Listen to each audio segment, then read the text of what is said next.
Assalamu alaikum. Hi, hello. Welcome to Chennai Flavors in UAE. I'm Farzana.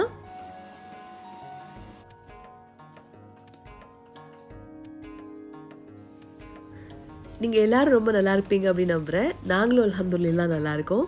So இன்றைக்கோட video என்ன அப்படின்னு பார்த்தீங்கன்னா, நமக்கு ஒரு இஃப்தார் vlog தான் பார்க்க போகிறோம்.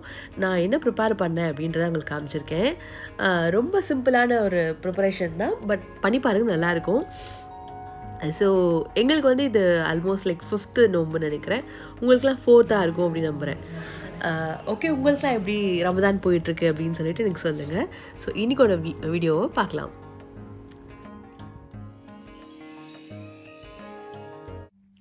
நான் இதுக்கு ஃபர்ஸ்ட் என்ன பண்ணிகிட்ருக்கேன் அப்படின்னு பார்த்தீங்கன்னா, இது வந்து பாதாம் பிசின். இதை வந்து ஊற வச்சுருக்கேன். ஒரு 10 ஸ்டோன்ஸ் கிட்டே இருக்கும். எடுத்து ஒரு கப் அளவுக்கு தண்ணி ஊற்றி முதல் நாளே ஊற வச்சுக்கிறேன். இது எதுக்காக அப்படின்னு பார்த்தீங்கன்னா, ஜிகர்தண்டா பண்ண போகிறேன். ஸோ அதுக்காக தாங்க. ஃபர்ஸ்ட் டே ஊற வைக்கும் போது நல்லா நமக்கு ஊறி ரெடியாக இருக்கும் நெக்ஸ்ட் டே பண்ணுறதுக்கு. இதை நீங்கள் வெளியில் கூட வச்சுக்கலாம், இல்லைனா ஃப்ரிட்ஜில் கூட வச்சுக்கலாம். நான் இங்கே வந்து ஃப்ரிட்ஜில் தான் வச்சுருக்கேன். என்கிட்ட வந்து கிச்சனில் வந்து ஒரு குட்டியாக ஒரு ஃப்ரிட்ஜை வச்சுருக்கேன். ஸோ அதில் வந்து தேவைப்படுற திங்ஸ் எல்லாம் ஸ்டோர் பண்ணி வச்சுக்குவேன். இது பார்த்தீங்க அப்படின்னா, ஜிகர்தண்டாக்கு வந்து மலாய் தேவை. எனக்கு வந்து இங்கே வாங்குகிற பாலில் வந்து மலாய் அந்தளவுக்கு வராது. ஏன்னா அது வந்து நமக்கு ஃபார்முலேட் பண்ணி தான் கொடுப்பாங்க அப்படின்றதுனால. ஸோ தட் நான் இங்கே என்ன பண்ணிகிட்ருக்கேன் அப்படின்னு பார்த்தீங்கன்னா, ஒரு 1/2 லிட்டர் ஃபுல் ஃபேட் மில்க் எடுத்துருக்கிறேன்.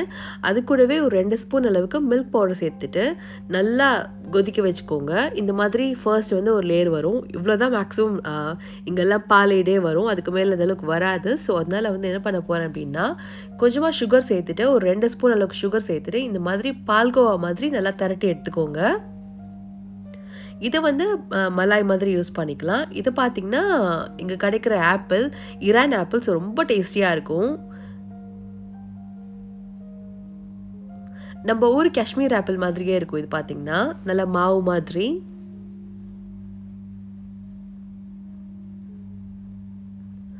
ஸோ நெக்ஸ்ட்டு நான் என்ன பண்ண போகிறேன் அப்படின்னு பார்த்தீங்கன்னா, நம்ம வந்து சிக்கன் பாய் பண்ண போகிறோம். க்ரீமி சிக்கன் பாய். இதுக்காக நான் வந்து டோ ரெடி பண்ண போகிறேன். அதுக்கு வந்து ஒரு 1/2 கப் அளவுக்கு வார்ம் மில்க் எடுத்துக்கிறேன், ஃபுல் ஃபேட் மில்க். அது கூடவே பார்த்திங்கன்னா 1 டேபிள் ஸ்பூன் அளவுக்கு சுகரும், அப்புறம் 1 டேபிள் ஸ்பூன் அளவுக்கு ஈஸ்ட்டும் ஆட் பண்ணிக்கோங்க. மில்க் வந்து லைட் வார்மாக இருக்கணும். ஸோ அது கொஞ்சம் ஞாபகம் வச்சுக்கோங்க. இதை போட்டு நல்லா மிக்ஸ் பண்ணிவிட்டு அதை ஈஸ்ட் வந்து ப்ளூம் ஆகிறதுக்கு ஒரு 10 மினிட்ஸ் விட்டுடலாம் அப்படியே. இப்போது நான் என்ன பண்ணிகிட்ருக்கேன் அப்படின்னு பார்த்தீங்கன்னா, ஜிகர்தண்டாக்கு வந்து சிரப் தேவை. ஸோ அதுதான் பண்ணிகிட்ருக்கேன். இதுக்கு வந்து ஒரு 1/2 கப் அளவுக்கு சுகரை இந்த மாதிரி போட்டு வச்சுருங்க. அதை எதுவும் டிஸ்டர்ப் பண்ண வேண்டாம். கொஞ்சம் நேரம் ஆனதுக்கப்புறம் சிம்லேயே வச்சுருக்கும் போது இந்த மாதிரி நல்லா மெல்ட் ஆகி ஒரு மாதிரி ஒரு கோல்டன் கலரில் வரும். ஸோ அந்த ஸ்டேஜ் வந்ததுக்கப்புறமா ஒரு 1/2 கப் அளவுக்கு தண்ணி சேர்த்துக்கோங்க. 1/2 கப் சுகருக்கு 1/2 கப் தண்ணி போதும். தேவைப்பட்டால் 3/4 கப் அளவுக்கு கூட சேர்த்துக்கலாம். இந்த மாதிரி மிக்ஸ் பண்ணிகிட்டே இருந்தீங்கன்னா நல்லா மெல்ட் ஆகி இந்த மாதிரி வரும். இதை வந்து எடுத்து பத்திரம் பண்ணி வச்சுக்கோங்க. ஸோ இப்போ பார்த்தீங்கன்னா நம்மளோட ஈஸ்ட் வந்து நல்லா ப்ளூம் ஆயிடுச்சு. இப்போது நம்ம டோ ரெடி பண்ணிடலாம். டோக்கு வந்து நான் 2 கப் அளவுக்கு ஒயிட் ஃப்ளார் தான் எடுத்துருக்கேன். அது கூடவே நம்ம கரைச்சி வச்சுருக்கோம் இல்லையா ஈஸ்ட், அதையும் சேர்த்துக்கோங்க. அப்புறம் ஒரு ஹோல் எக்கை கிராக் பண்ணி போட்டுக்கிறேன். அது கூடவே இதுக்கு தேவையான சால்ட்டை ஆட் பண்ணிக்கோங்க. சால்ட் வந்து மாடரேட்டாக இருந்தால் போதும். ஏன்னா நம்ம ஃபில்லிங்கில் வந்து சீஸ் வைக்க போகிறோம் அப்படின்னால கொஞ்சம் பார்த்தே சால்ட் ஆட் பண்ணிக்கோங்க. போட்டுட்டு நல்லா மிக்ஸ் பண்ணிக்கோங்க. இது கையை வச்சே பிசைஞ்சலாம் ரொம்ப ஈஸி தான். பட் ஸ்டில் நான் இதை வந்து ஸ்டாண்ட் மிக்சர் யூஸ் பண்ணியிருக்கேன். அப்புறம் இந்த ஸ்டேஜில் பிசைஞ்சிட்டு இருக்கும் போதே ஒரு 2 டேபிள் ஸ்பூன் அளவுக்கு பட்டர் சேர்த்துக்கிறேன். பட்டர் பார்த்திங்கன்னா ரூம் டெம்பரேச்சர் தான் இருக்குது. ஸோ அது கொஞ்சம் நல்லா இருக்கும். இந்த டோ நல்லா மிக்ஸ் பண்ணி எடுத்ததுக்கப்புறமா நான் கையிலையும் கொஞ்சம் நீட் பண்ணி வச்சுக்கிறேன். இது வந்து பீட்சா டோ மாதிரி அளவுக்கு ரொம்ப நேரம்லாம் அப்படியே பஃபாக தேவையில்லை. ஜஸ்ட் ஒரு 1/2 hour ரெஸ்ட் ஆனாவே போதும். அதை மூடி வச்சு ரெஸ்ட் பண்ணிடலாம். இப்போ நான் என்ன பண்ணிகிட்ருக்கேன் அப்படின்னா, சிக்கன் ஃபில்லிங் ரெடி பண்ணணும். அதுக்கு வந்து நான் ஒரு 1/2 kg அளவுக்கு சிக்கன் பிரெஸ்ட் எடுத்துக்கிறேன். அது கூட 1 டீஸ்பூன் அளவுக்கு ஜிஞ்சர் கார்லிக் பேஸ்ட், அப்புறம் கொஞ்சமாக உப்பு, அப்புறம் கொஞ்சம் பெப்பர் பவுடர், அப்புறம் சிக்கன் ஸ்டாக் க்யூப்ஸ் இருக்கு இல்லையா, அதில் வந்து பாதி போட்டுக்கிறேன். இது வந்து ஜஸ்ட் ஆப்ஷனல், தேவைப்பட்டால் போட்டுக்கலாம், இல்லைனா ஸ்கிப் பண்ணிடலாம். இப்போது நான் ஒரு 15 மினிட்ஸ் அளவுக்கு ப்ரெஷர் குக் பண்ணிக்கிறேன். ப்ரெஷர் குக்கரில் வச்சிங்கன்னா ஒரு 4 to 5 விசில் அளவுக்கு வச்சுக்கோங்க, கரெக்டாக இருக்கும். சிக்கனை 1 டம்ளர் தண்ணி ஊற்றி குக் பண்ணியிருக்கேன். இப்போ வந்து சிக்கன் வெந்துருச்சு, இதை ஷ்ரெட் பண்ணிக்கலாம். இதுக்கு வந்து நான் ஃபுட் ப்ராசஸ் தான் எடுத்திருக்கேன். உங்களுக்கு தேவைப்பட்டால் மிக்சிலேயோ இல்லை கையிலையோ கூட பண்ணிக்கலாம், ஈஸியாகவே வந்துடும். இப்போ நான் எதுவுமே ஆட் பண்ணல, ஜஸ்ட்டு நான் என்ன பண்ணுறேன் அப்படின்னா பல்ஸ் மோடில் ஷ்ரெட் பண்ணி எடுத்துக்கிறேன். இந்த ஸ்டேஜில் கேமரா ஆன் பண்ண மறந்துட்டேன். நான் என்ன பண்ணியிருக்கேன் அப்படின்னு பார்த்தீங்கன்னா, பேன் வச்சு அதில் 1 ஸ்பூன் அளவுக்கு பட்டரும், அப்புறம் 1 spoon paprika powder and 1 spoon chilli flakes போட்டுட்டு நம்ம ஷ்ரெட் பண்ணி வச்சுருக்க சிக்கனை இதுக்கு ஆட் பண்ணிவிட்டேன். ஆட் பண்ணதுக்கப்புறமா இதில் 1 ஸ்பூன் அளவுக்கு கார்லிக் பவுடர் அண்ட் 1 ஸ்பூன் அளவுக்கு ஆனியன் பவுடர் ஆட் பண்ணிக்கிறேன். அப்புறம் நம்ம சிக்கன் வேக வச்ச வாட்டர் இருக்கு இல்லையா, ஸ்டாக், அதையும் இது கூட ஆட் பண்ணிக்கிறேன். இப்போ நான் என்ன போட்டுட்ருக்கேன்னு பார்த்தீங்கன்னா மைதா தான் போட்டுட்ருக்கேன். அது ஒரு 1லேருந்து 1.5 ஸ்பூன் அளவுக்கு போட்டுட்டு நல்லா சாட்டே பண்ணுங்கள். நல்லா சூட்லேயே நல்லா மிக்ஸ் ஆகணும். மிக்ஸ் ஆனதுக்கப்புறமா இங்கே வந்து 1 கப் அளவுக்கு பாலை கொஞ்சம் கொஞ்சமாக சேர்த்துக்கோங்க. சேர்த்து நல்லா மிக்ஸ் பண்ணுங்கள். அது ஒரு மாதிரி க்ரீமி கன்சிஸ்டன்சியாக வரும். நமக்கு வந்து இந்த ஸ்டஃபிங் வந்து ரொம்பவும் ரன்னியாகவும் இருக்கக்கூடாது, அதே மாதிரி ரொம்பவும் திக்காக இருக்கக்கூடாது. ஸோ பார்த்து சேர்த்துக்கோங்க மில்கை. நான் 1/2 kg சிக்கனுக்கே 1.5 ஸ்பூன் அளவுக்கு தான் மைதா சேர்த்துருக்கேன், அது கொஞ்சம் ஞாபகம் வச்சுக்கோங்க.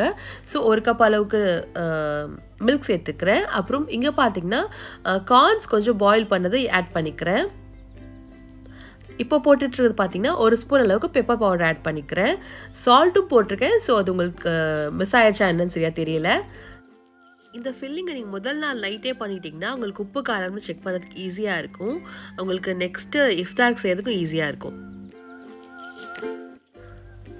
ஸோ நம்மளோட ஃபில்லிங் வந்து ரெடி ஆகிடுச்சு. இப்போ வந்து நான் டோவை வந்து 2 பால்ஸாக பிரித்து எடுத்துக்கிறேன். நம்ம 2 கப் மாவு போட்டோம் இல்லையா, ஸோ ஒவ்வொரு கப் மாவையும் 2 பால்ஸாக பிரித்து எடுத்துக்கோங்க. இந்த மாதிரி பெருசாக ஸ்ப்ரெட் பண்ணி எடுத்துக்கோங்க.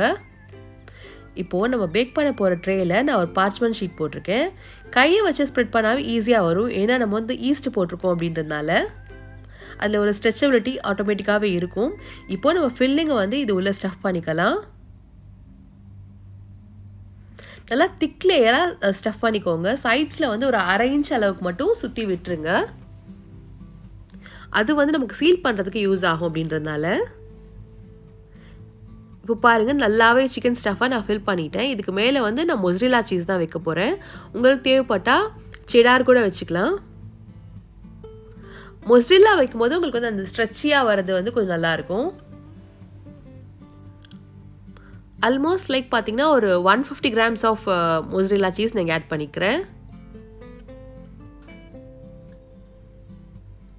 இதுவே ரொம்பவே ஃபில்லிங்காக இருக்குங்க. உங்களுக்கு வேறு எதுவுமே கூட தேவைப்படாது.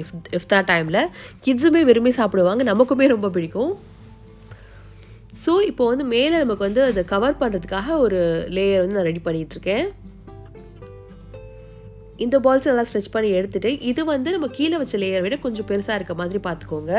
ஏன்னா நம்ம ஸ்டஃப் பண்ணியிருக்கோம் இல்லையா, ஸோ அதை கவர் பண்ணுறதுக்கு கொஞ்சம் எக்ஸஸான மாவு தேவைப்படும். நமக்கு தேவைப்படுற சைடெலாம் கொஞ்சம் ஸ்ட்ரெச் பண்ணிங்கன்னா ஈஸியாகவே வந்து எக்ஸ்பேண்ட் ஆகும் இந்த மாவு. இப்போ சைடில் வந்து மாவு கொஞ்சம் எக்ஸஸாக இருக்குது, ஸோ அதை வந்து நான் ட்ரிம் பண்ணி எடுத்துக்க போகிறேன். லுக் பார்த்தீங்கன்னா கொஞ்சம் ஃபினிஷிங் நல்லாயிருக்கும் அப்படின்றதுக்காக தான் இப்போ வந்து நான் சீலிங் பண்ணிகிட்ருக்கேன். ஜஸ்ட்டு ஃபோக்கை வச்சு இந்த மாதிரி ரஃபாகவே ப்ரெஸ் பண்ணிங்கன்னா ஈஸியாகவே சீல் ஆயிரும். ஸோ சுற்றி சீல் பண்ணி எடுத்துக்கோங்க. எக்ஸ்ட்ராவாக இருக்க மாவு எல்லாமே இந்த மாதிரி கட் பண்ணி எடுத்துக்க போகிறேன். இதை நான் என்ன பண்ண போகிறேன் அப்படின்னா இதையும் வேஸ்ட் பண்ணாமல் நான் பிரெட் நாட்ஸ் மாதிரி பண்ணி எடுத்துக்க போகிறேன். இது பார்த்தீங்கன்னா லைக் ஒரு பிஸ்கெட் மாதிரி இருக்கும், குழந்தைங்களாம் விரும்பி சாப்பிடுவாங்க. ஸோ நான் இப்போ என்ன பண்ணிட்டு இருக்கேன் அப்படின்னு பார்த்தீங்கன்னா ஒரு ஹோல் எக்கை வந்து உடச்சி நல்லா பீட் பண்ணி எடுத்துக்கோங்க. அதை வந்து எக் வாஷ் பண்ணுங்கள். ஜஸ்ட் அதை ரப் பண்ணிங்கனாவே போதும். இப்போ ஃபைனலாக நான் அதுக்கு மேலே கொஞ்சம் எள்ளு சேர்த்துக்கிறேன். அப்புறம் இதுக்கு மேலே வந்து கருஞ்சீரம் இருக்கு இல்லையா, அது இது கூட மேலே ஆட் பண்ணிக்கிறேன். நம்ம வச்சுருக்கிற அந்த பிரெட் நாட்ஸ் மேலேயும் கொஞ்சம் அந்த பிளாக் சீட்ஸ் எல்லாம் போடும்போது பார்க்கவே நல்லாயிருக்கும். மேலே வந்து லைட்டாக ஸ்லிட் பண்ணிக்கோங்க.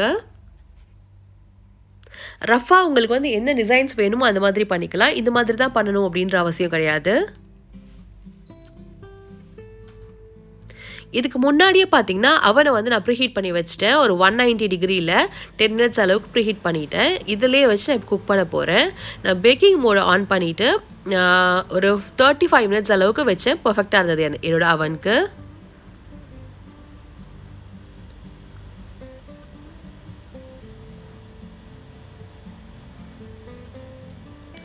இப்போ எங்கள் எல்லாருக்குமே கோல்டாக இருக்குது அப்படின்றதுனால ஜூஸஸ் வந்து நாங்கள் நிறையா யூஸ் பண்ணுறதில்ல.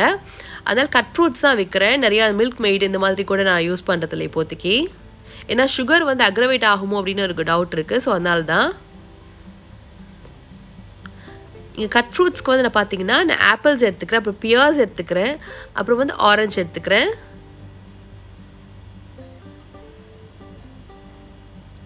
இப்போ எல்லாமே ஒரே மாதிரி சைஸஸில் கட் பண்ண போகிறேன். அதனால சென்டரில் இருக்கிற அந்த சீட்ஸை மட்டும் ரிமூவ் பண்ணி எடுத்துக்க போகிறேன் இப்போது.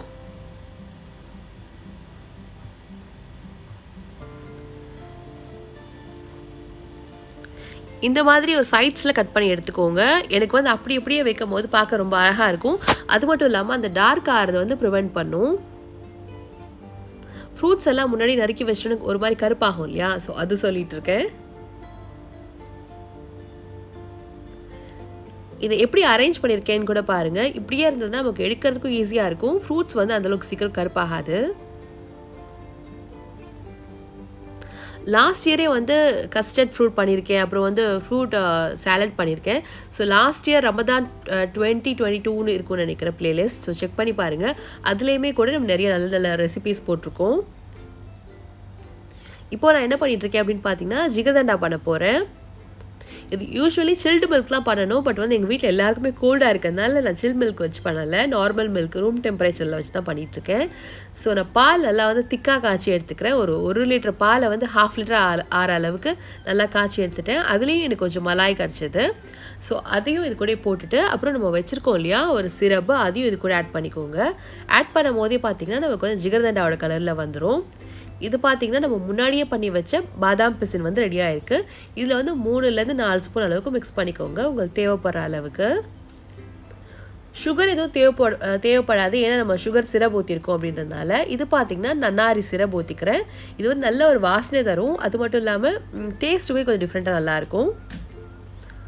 ஜஸ்ட்டு ஒரே ஒரு குழிக்கரண்டி அளவுக்கு ஊற்றிக்கிறேன். ஒரு 2-3 ஸ்பூன் அளவுக்கு இருக்கும்னு நினைக்கிறேன். இது நல்லா மிக்ஸ் பண்ணி வச்சுக்கோங்க. இதுக்கு மேலே வந்து சர்வ் பண்ணும்போது ஐஸ்கிரீம் வச்சு சர்வ் பண்ணுவாங்க. பட் எனக்கும் அனோஷாவுக்கு பயங்கர கோல்டு இருக்கிறதுனால நான் ஐஸ்கிரீம் எனக்கு சேர்க்கலை. பார்த்தீங்கன்னா நம்மளோட க்ரீமி சிக்கன் பாய் ரெடி ஆயிடுச்சு. பார்க்கும்போதே தெரியும் எந்த அளவுக்கு பர்ஃபெக்டாக பேக் ஆகிருக்கு அப்படின்னு சொல்லிட்டு. இப்போ நான் என்ன பண்ணிகிட்ருக்கேன் அப்படின்னு பார்த்தீங்கன்னா ஸ்கொயர்ஸாக கட் பண்ணி எடுத்துக்க போகிறேன் சர்வ் பண்ணுறதுக்கு வசதியாக.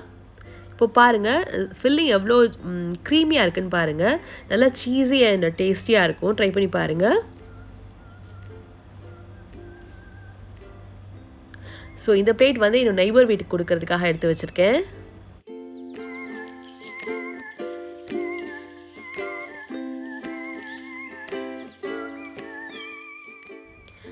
பார்த்தீங்கன்னா தெரியும் நம்மளோட இஃப்தார் டேபிள் வந்து ரெடி ஆயிடுச்சு. கொஞ்சம் ரோஸ் மில்க் வந்து என் ஹஸ்பண்ட்காக போட்டு வச்சுருக்கேன். அப்புறம் ஜிகர்தண்டா இருக்குது, டேட்ஸ் வழக்கம் போல், ஃப்ரூட்ஸ் இருக்குது, அப்புறம் நம்ம பண்ண கீமா சமோசா இருக்குது இல்லையா, ஸோ அதுவும் இருக்குது. அப்புறம் நம்ம பண்ண க்ரீமி சிக்கன் பாயும் இருக்குது. ரொம்பவே டேஸ்டியாக இருந்தது.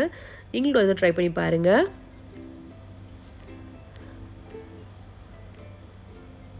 எனக்கு கோல்டு இருக்கிறதுனால நான் எந்த ஒரு ஜூஸஸுமே நான் இப்போதைக்கு எடுத்துக்கலை. ஏன்னா பயங்கர அக்ரவேட்டடாக இருந்தது லாஸ்ட் வீக் ஃபுல்லாமே. அதனால் தண்ணி மட்டும் தான் வச்சு நான் யூஸ் பண்ணுவேன்.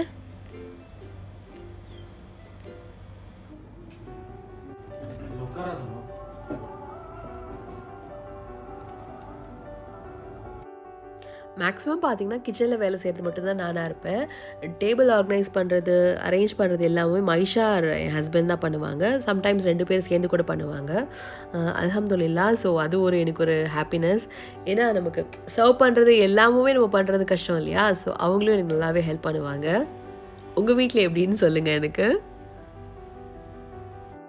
பை த வே பார்த்தீங்கன்னா மைஷாவுக்கு வந்து ஒரு 20 டேஸ் கிட்ட லீவ் வேறு விட்டுட்டாங்க. ஏன்னா இங்கே ஆனுவல் இயர் கம்ப்ளீட் ஆகிடுச்சு. ஸோ நெக்ஸ்ட் இயர் தான் அவங்க ஹெட் ஆகிறாங்க. மைஷா வந்து 7th படிச்சிட்ருக்கா. நிறையா இருக்குது.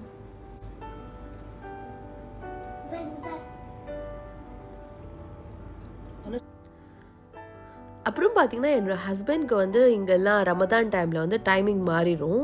எல்லாம் ஆஃபீஸ் போகிறவங்களுக்குமே டைம் பார்த்திங்கன்னா ஒரு 3 o'clock முடிஞ்சிடும். ஹாஃப் டே மாதிரி தான். த்ரூ அவுட் பார்த்திங்கன்னா ரமதான் ஃபுல்லாகவே நமக்கு அப்படி தான் வந்துடுவாங்க. ஸோ என் ஹஸ்பண்ட் வந்து கொஞ்சம் சீக்கிரமாகவே வந்துடுவாங்க. அங்கேருந்து கிளம்பி வரதுக்கு எப்படி இருந்தாலும் ஒரு 3:30லேருந்து 4 o'clock வந்துடுவாங்க.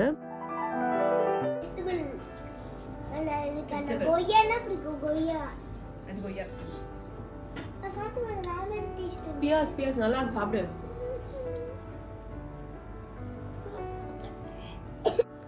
இஃப்தார் முடிச்சுட்டு பார்த்தீங்கன்னா எங்களுக்கு ஒரு 1/2 to 45 மினிட்ஸ் தான் இருக்கும். அதுக்கப்புறம் பார்த்தீங்கன்னா நானும் மைஷாவும் இங்கே பக்கத்தில் இருக்க ஒரு மஸ்ஜித் தொழுவ போயிடுவோம். ஏன்னா எனக்கு வந்து இஷா தொழுவது ரொம்ப கஷ்டமாக இருக்குது. அப்படியே சோம்பேறித்தனம் வந்துட்ட மாதிரி இருக்குது. அதனால் பள்ளிக்கு போயிட்டேன்னா கொஞ்சம் ஈஸியாக முடிச்சிட மாதிரி எனக்கு ஒரு ஃபீலாக இருக்குது. அதனாலே நான் டைம் போயிட்டு இருக்கேன்.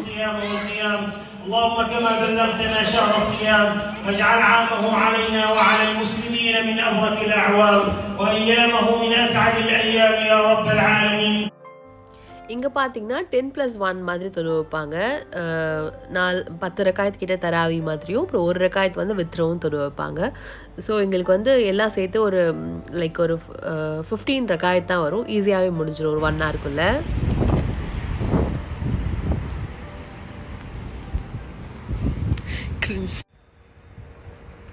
ஸோ என்னோடய இஷா பார்த்தீங்கன்னா முடியறதுக்கு ஒரு 9:30 10 o'clock கிட்ட ஆகிடும். ஸோ அதுக்கப்புறம் நான் வீட்டுக்கு போயிட்டு நான் குக் பண்ணுறது எல்லாமே அப்புறம் தான். ஸோ உங்களுக்கு வந்து வ்ளாக் பிடிச்சிருக்குன்னு நினைக்கிறேன். இன்னும் ரமதான் வ்ளாக்ஸ்லாம் கண்டிப்பாக நிறையா வரும். ஸோ அதுக்காக சப்ஸ்கிரைப் பண்ணி வச்சுக்கோங்க. தேங்க்ஸ் ஃபார் வாட்சிங். பாய்.